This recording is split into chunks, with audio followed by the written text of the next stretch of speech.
Good morning. This is my fourth video class. Today I plan to discuss improper axis of symmetry. It is also known as rotation-reflection axis because it involves the composite of two operations, rotation and reflection.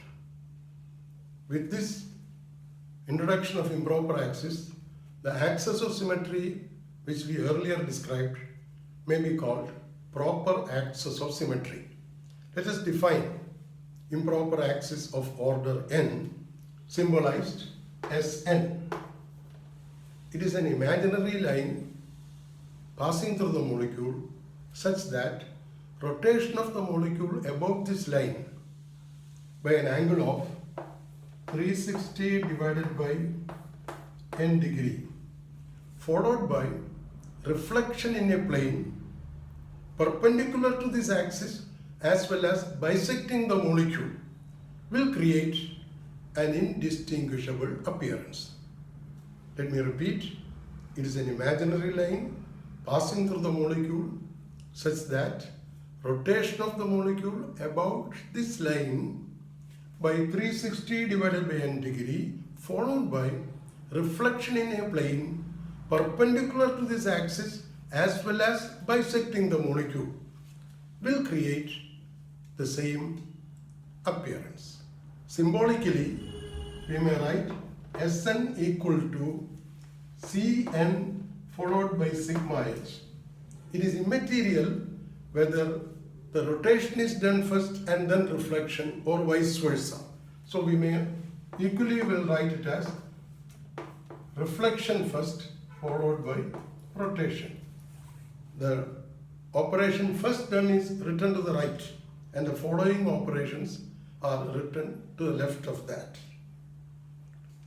If a molecule has Sn axis, it need not possess Cn and sigma h separately. But the converse is not true.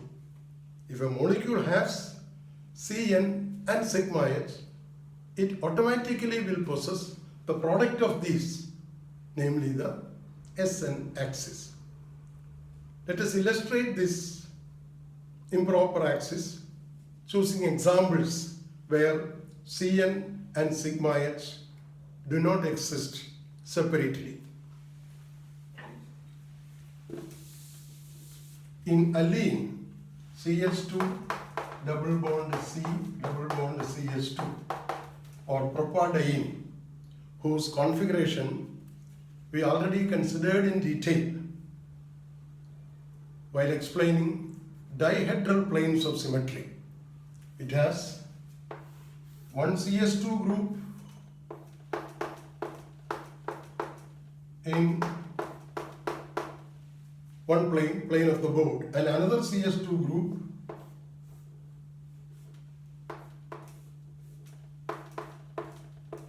in a plane perpendicular to this plane of the first CH2 group. Let this be the starting appearance, let it be 1. And this is its principal axis. It has a C2 axis. When 90-degree rotation is done, when C4 is done, this will change to such an appearance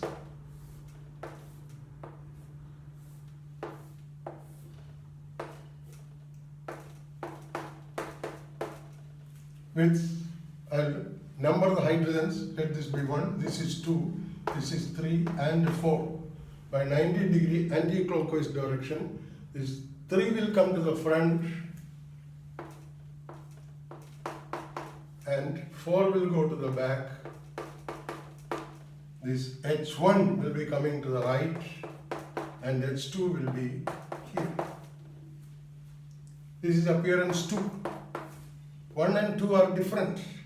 That means molecule does not possess a four-fold axis of symmetry. Now reflect it in such a plane. This part of CH2 will go to the top in this manner and this part will come to the bottom.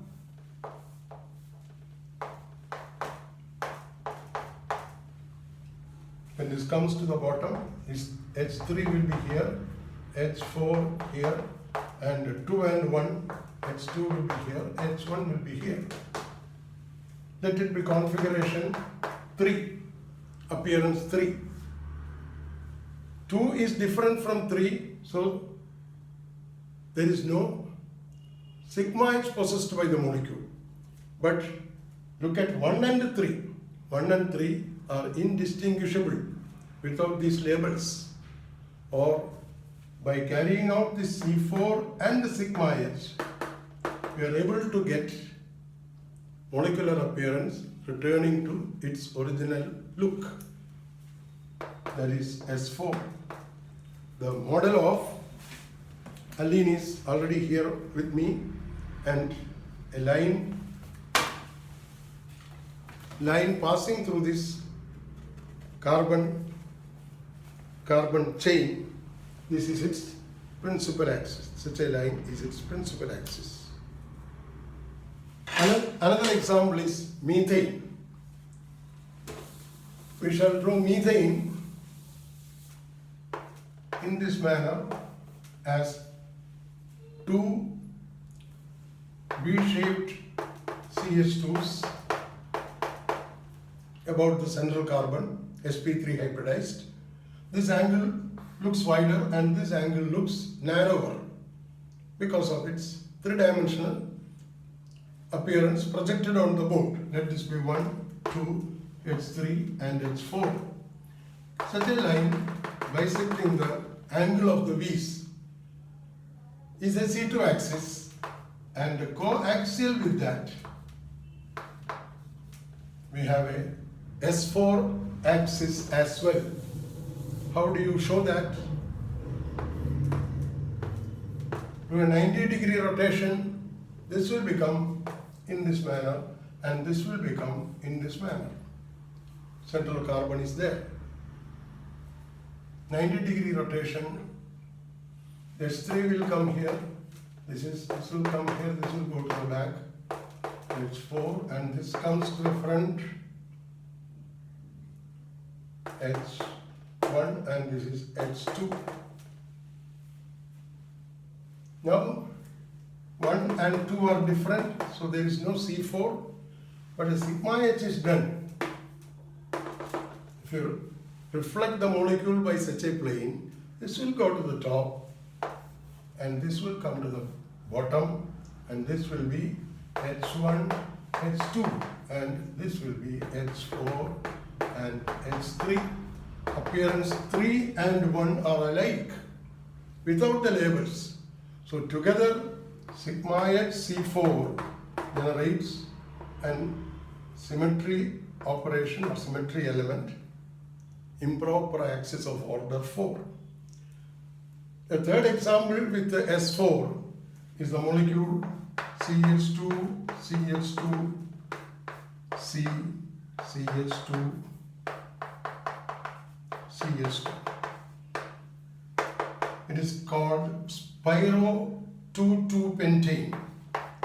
Spiro 2,2-pentane, having molecular formula C5H8. We may write this as two triangular rings meeting at the quaternary carbon in the middle. Here, this is in one plane and this is in another plane. As we explained in the previous cases, we can easily show that here is a S4 axis coaxial with its C2 axis.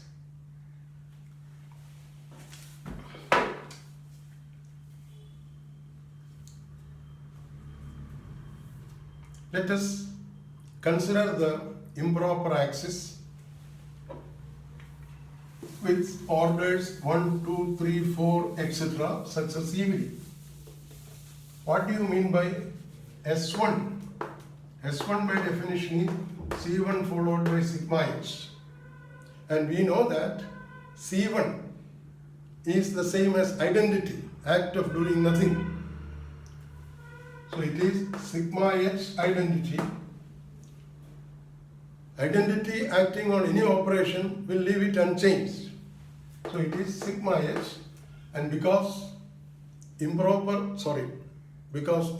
one-fold axis of symmetry is never a principal axis, and we do not know whether the molecule has other principal axis or not, we will simply write it as sigma without any subscript h or v, because we do not know where the real principal axis is. C1 is never a principal axis. So improper axis of order 1 is the same as a plane of symmetry. And we know plane of symmetry is a distinct operation. Its repetitions do not generate any new operations.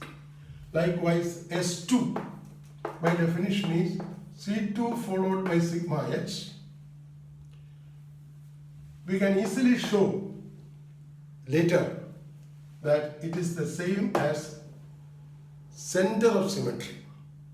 And center of symmetry is a distinct operation. Its multiples do not generate anything new. What about S3? S3 by definition is C3 followed by sigma h.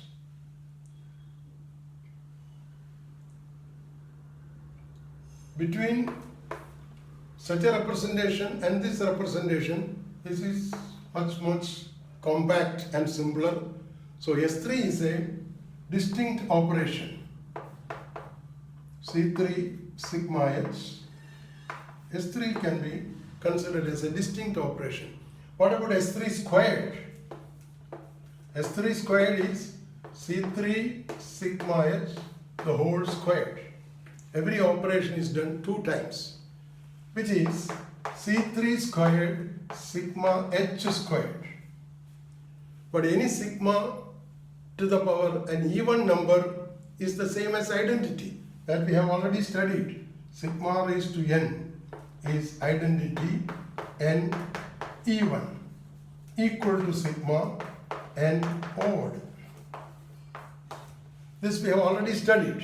So this means it is equal to identity C3 squared, and identity is an operation that can combine with any other operation, leaving it unchanged. So it is essentially C3 squared. So instead of writing S3 squared, a simpler way of expressing it is as C3 squared. Therefore, we will include C3 squared in the collection of operations and forget about writing S3 squared. It is not a distinct operation. What about S3 cube in a similar way? S3 cube in a similar way will be C3 sigma h cube. Doesn't matter whether I wrote sigma h first and then C3 or vice versa, which is C3 3 sigma h3.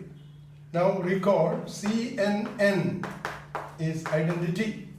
So here it is identity followed by sigma h cube, and sigma h to the power an odd number is always sigma h. So it is identity sigma h or it is sigma h alone, because identity will combine with any operation, leaving it unchanged. So we will write S3 cube is the same as sigma h. Similarly, S3 4, C3 sigma h 4 times, which is sigma h for C3 4. Sigma h 4 being an even number is identity, and C3 4 is C3 3. And C33 is identity, so it is identity C3 identity, which is the same as C3. Identity can be written combining with any operation many times, doesn't make any change to that. So it is C3. So we will write it as C3.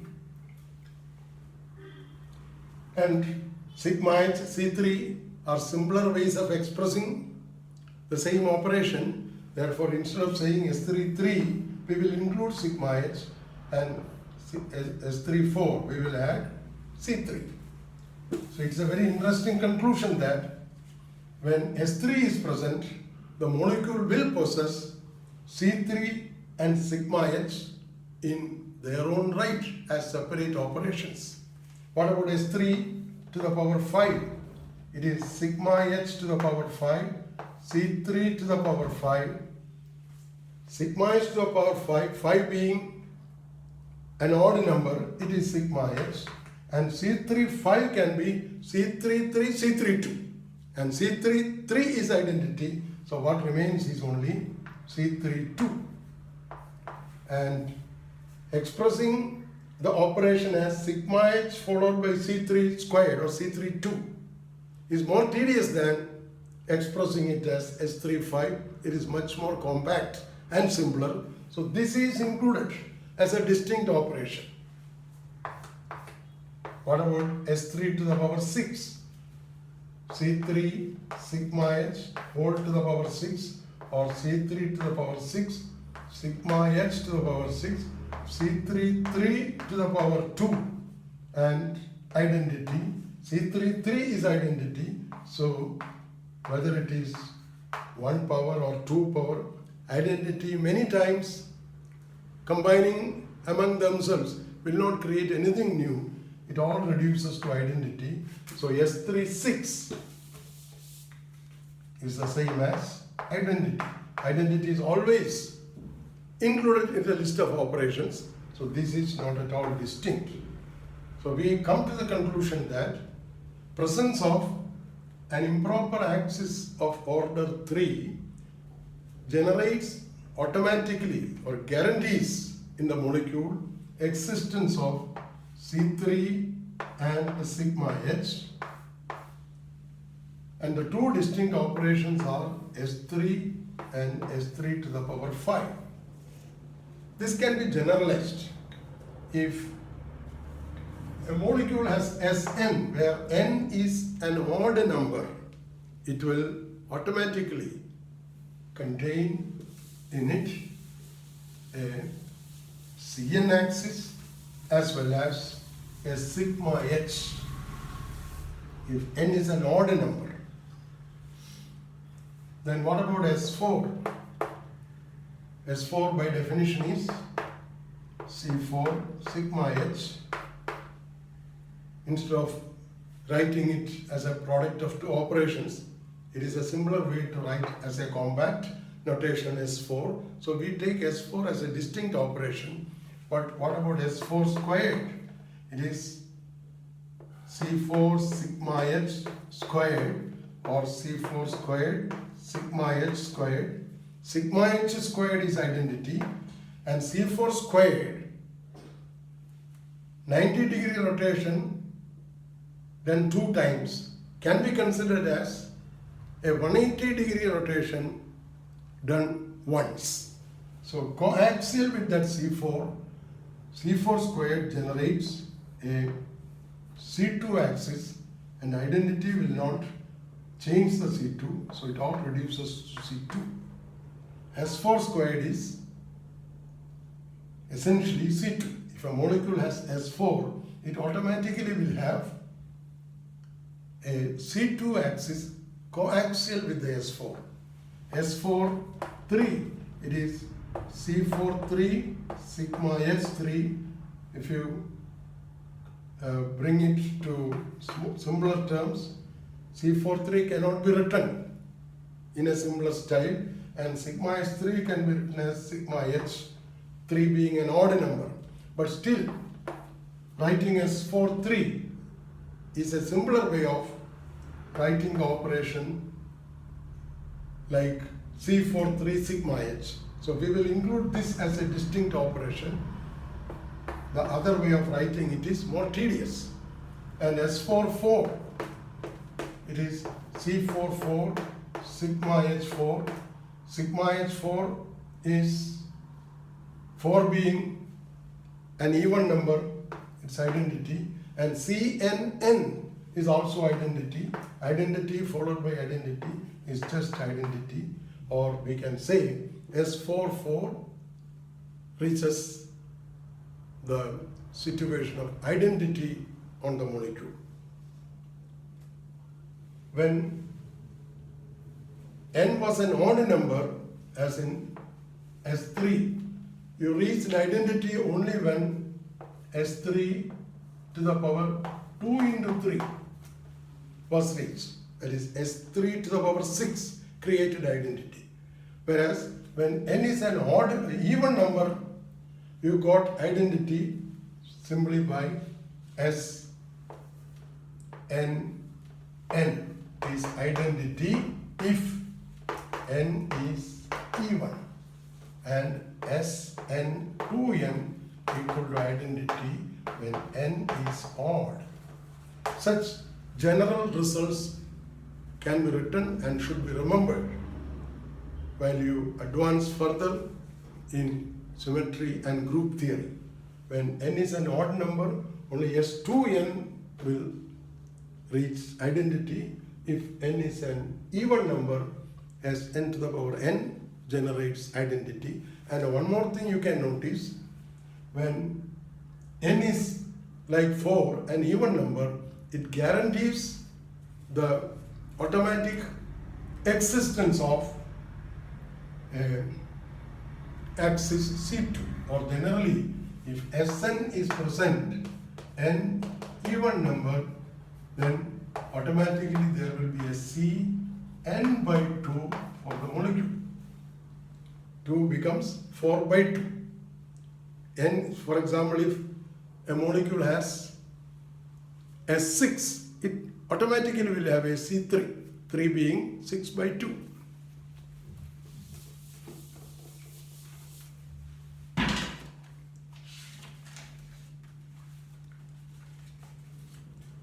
Generally, staggered conformations in molecular structures will be associated with an S2n axis if the structure already has a Cn axis.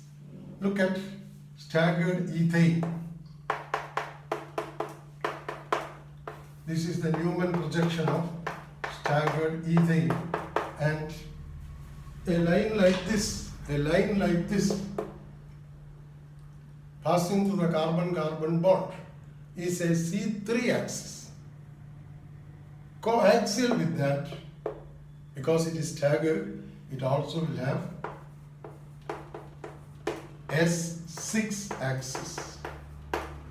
It's a general rule. Staggered conformations having a Cn axis will automatically contain an S2n axis. Another example is staggered ferrocene. It has 2 pentagons in a staggered manner.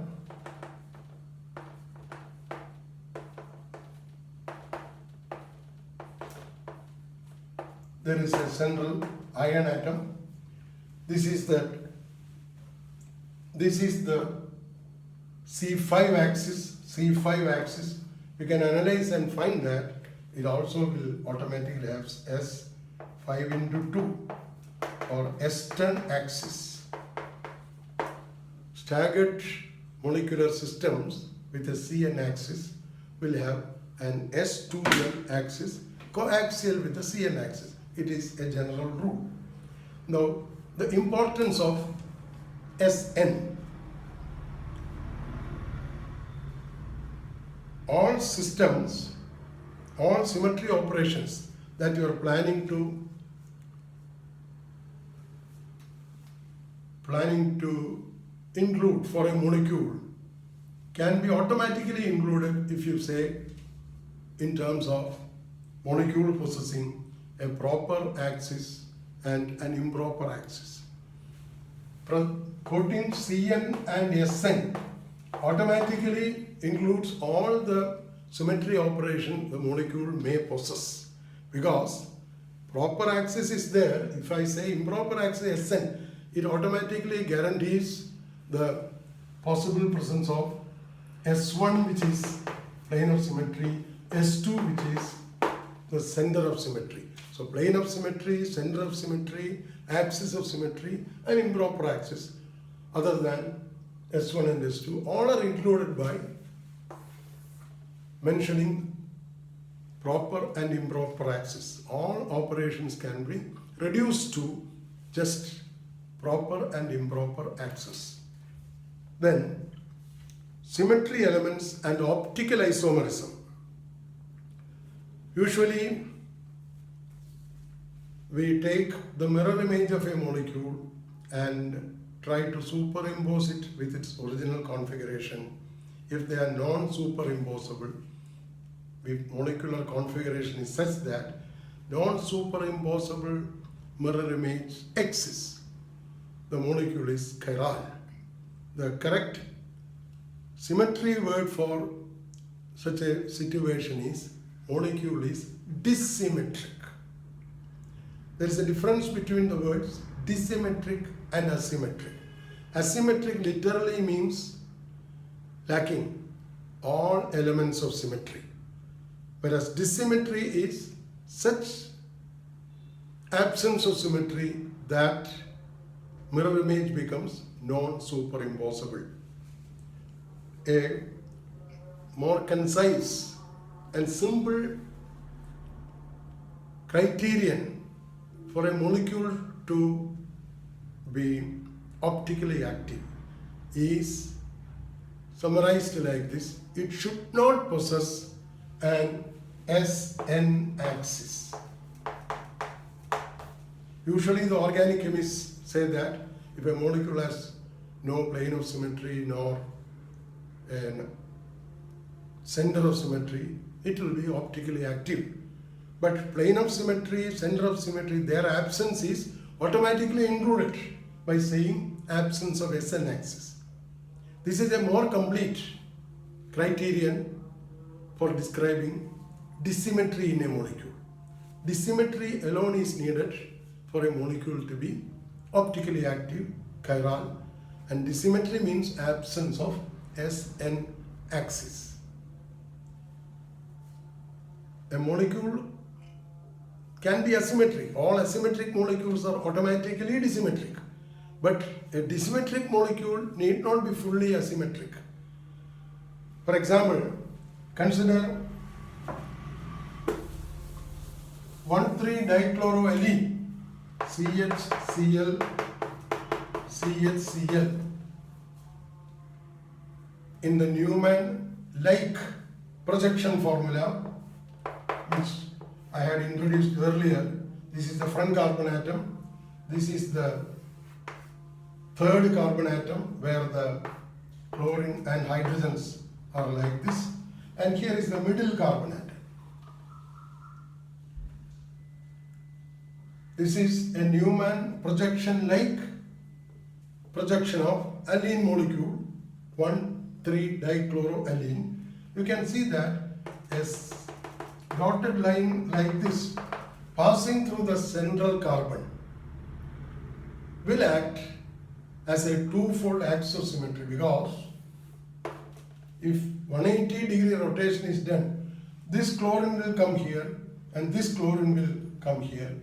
Chlorines are mutually exchanged, hydrogens are also mutually exchanged. The front hydrogen comes to the rear, rear hydrogen comes to the front. So it has a C2 axis, but it has no improper axis. Therefore, this is dissymmetric and chiral, but not asymmetric. Then, by going through literature, textbooks, you will find that a molecule may not possess plane of symmetry and center of symmetry, but its configuration will be such that rotation reflection can cause the same appearance. So it can possess an SN axis. If SN axis is there, even without plane of symmetry or center of symmetry, the molecule cannot be dissymmetric, cannot be chiral. Such examples, very rare examples, are found in textbooks. We are stopping this video at this point.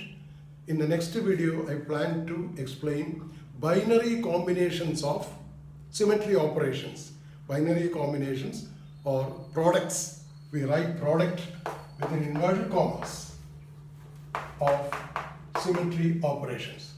Until then, let us say bye-bye.